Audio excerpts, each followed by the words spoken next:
welcome back to our show. Today we're discussing children and how to motivate them. We have a special guest, Dr. Mariana Psychology, here with us today to talk about motivation. Hello, Dr. Mariana, and thank you for being here. You're welcome. Well, thank you for having me, Chopra. I'm a huge fan of the show. I'm glad you're a fan. Okay, so tell us, what is motivation? Well, motivation is the reason or reasons one has for doing, acting a certain way or behaving in a particular way, and also the general desire or willingness for someone to do something.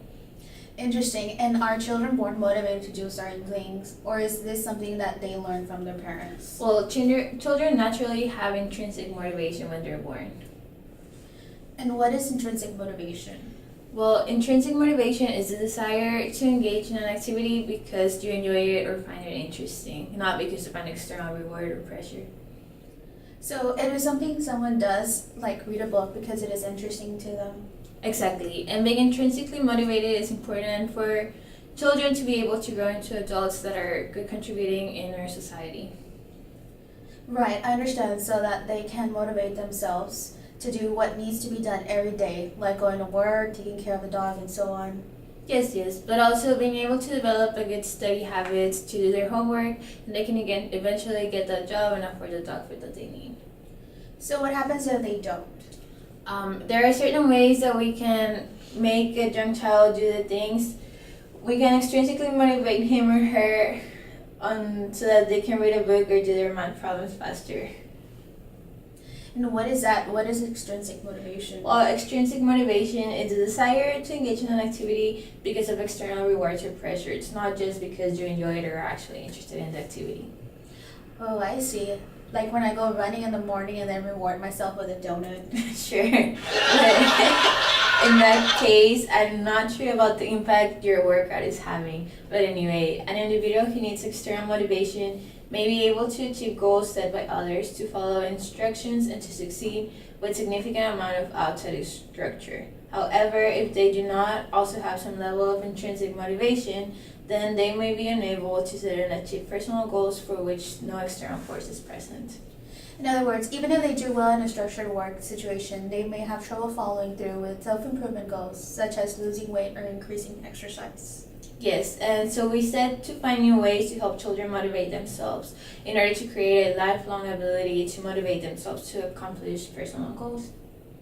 Well, that is amazing. And is this information readily available for teachers and professors? Yeah, we encourage teachers, professors, and even parents to go to our website and request information on how to motivate all children in positive ways. Okay, let's say I have a child and she's already intrinsically motivated to do her chores. She loves to vacuum and sweep. We'll send her to my house.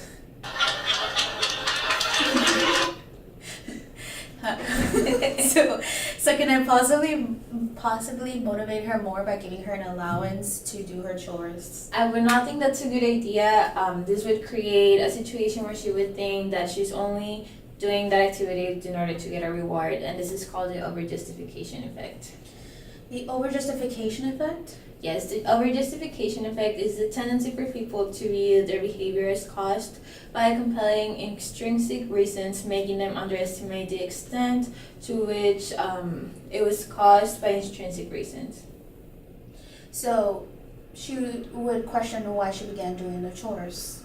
Yes, and if she had a high interest in cleaning to begin with, and then receives a reward, that person might lose interest, especially if the reward is taken away. So later in life, once she's like by herself and she starts like living by herself, she would have a messy house because she wouldn't be getting a reward right after she cleans it. What if she's not interested in doing her chores and I offer her a reward? Then if someone has little or no interest in doing the task, then getting them a reward to the task is not a bad idea because there is no initial interest to begin with. I think I understand. If a child is intrinsically motivated, it could destroy that motivation to offer them rewards because they began to associate the task with the extrinsic reward instead of the intrinsic feelings they had in the first place. Yes, exactly. That's how it is. Mariana, we have learned so much today about motivation, and we are almost out of time. But before we go, can you tell us some ways that we can develop more intrinsic motivation in children? Of course, you can always try to develop internal rewards. If you see that the child tends to need extrinsic motivation, you can develop intrinsic motivation by initially trying internal rewards and external motivators. For example, if you want to motivate the child to do their chores, you can always use an external motivator to develop internal rewards.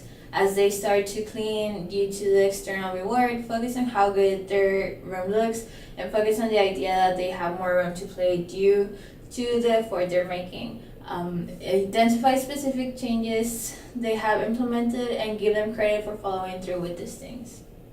And this will create positive feelings in them about cleaning.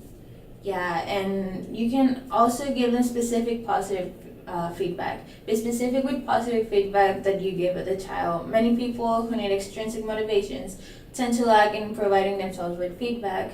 Therefore, you want to make an effort to make sure you're being specific in your positive feedback to develop more intrinsic motivations. This is great. You have really helped us to understand what motivates our children, and even as adults can learn to motivate ourselves. Yes, you're absolutely right, Chopra. Well, thank you so much for joining us, Dr. Mariana. That's all the time we have for today. Thank you all, and join us next time when we will be talking about the bystander effect.